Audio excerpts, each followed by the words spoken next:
qablahu. Assalamualaikum warahmatullahi wabarakatuh. Halo teman-teman, selamat pagi menjelang siang. Bagaimana puasa hari ini? Semoga lancar ya sampai berbuka nanti sore. Salam semangat untuk kita semua. Baik teman-teman, kami dari kelompok 14 yang akan mempresentasikan tentang kajian makanan dan penyembelihan. Dan di sini kami beranggotakan 2 orang, yaitu Elvina binti Damayanti dengan nomor induk mahasiswa 2042000017. Selanjutnya Iliani Triastuti Bayu Pelipur dengan nomor induk mahasiswa 2042000031. Baik teman-teman, di sini ada macam-macam makanannya haram. Nah, makanannya haram itu sendiri terbagi menjadi 2. Satu dari binatang, yang kedua dari tumbuhan.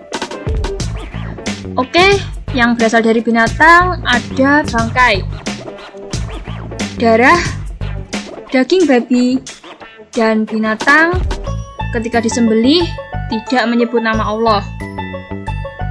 Dan selanjutnya yang berasal dari tumbuhan, yaitu menanam anggur untuk membuat bir minuman keras atau khamar. Selanjutnya ada minuman yang haram. Nah, teman-teman, minumannya haram itu sendiri juga memiliki pengertian, yaitu minuman yang dilarang atau tidak boleh diminum oleh umat Islam karena mudaratnya lebih besar daripada manfaatnya. Nah, untuk mudaratnya itu sendiri memiliki arti seperti efek samping ya teman-teman, kurang lebih seperti itu.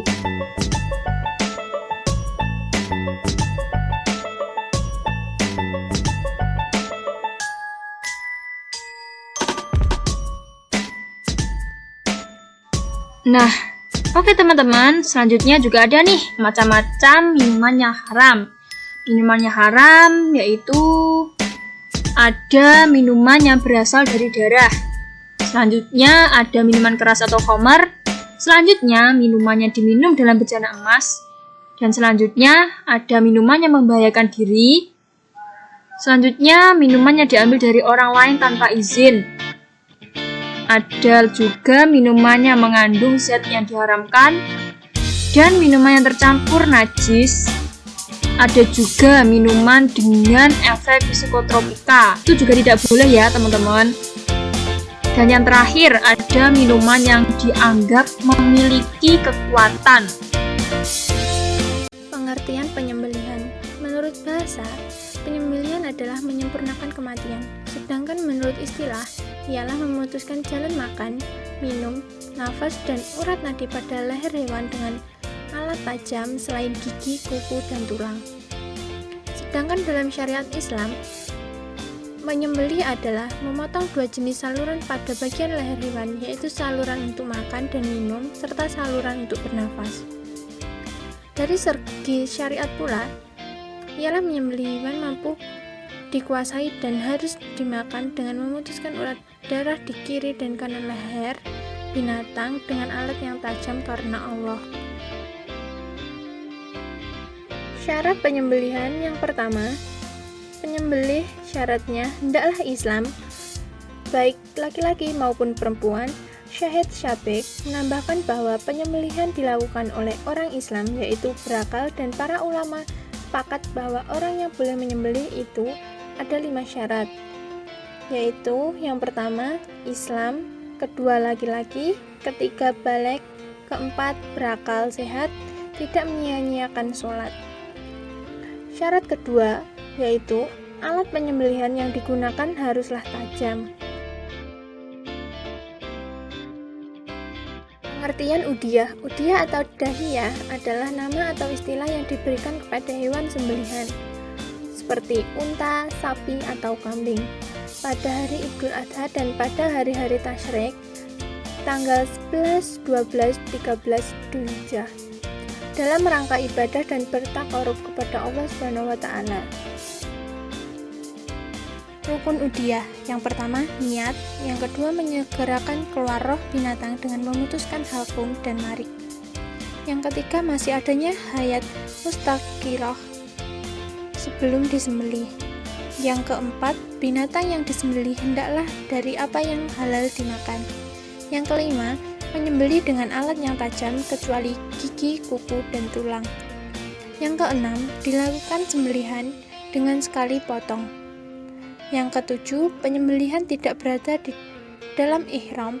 Penyembelihan harus dilakukan oleh orang Islam atau ahli kitab.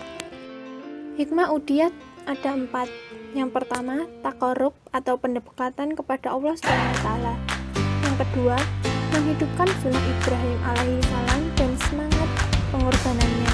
Yang ketiga, berbagi suka kepada keluarga, kerabat, sahaya, dan fakir miskin. Dan yang terakhir, tanda kesyukuran kepada Allah atas karunia-Nya.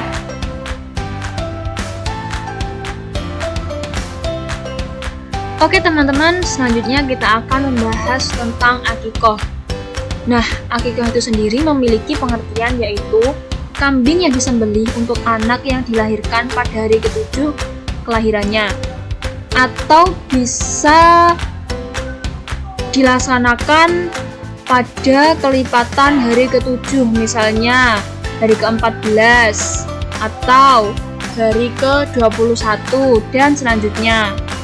Dengan catatan jika tidak bisa melaksanakan pada hari ke-7 setelah kelahiran bayi tersebut ya teman-teman.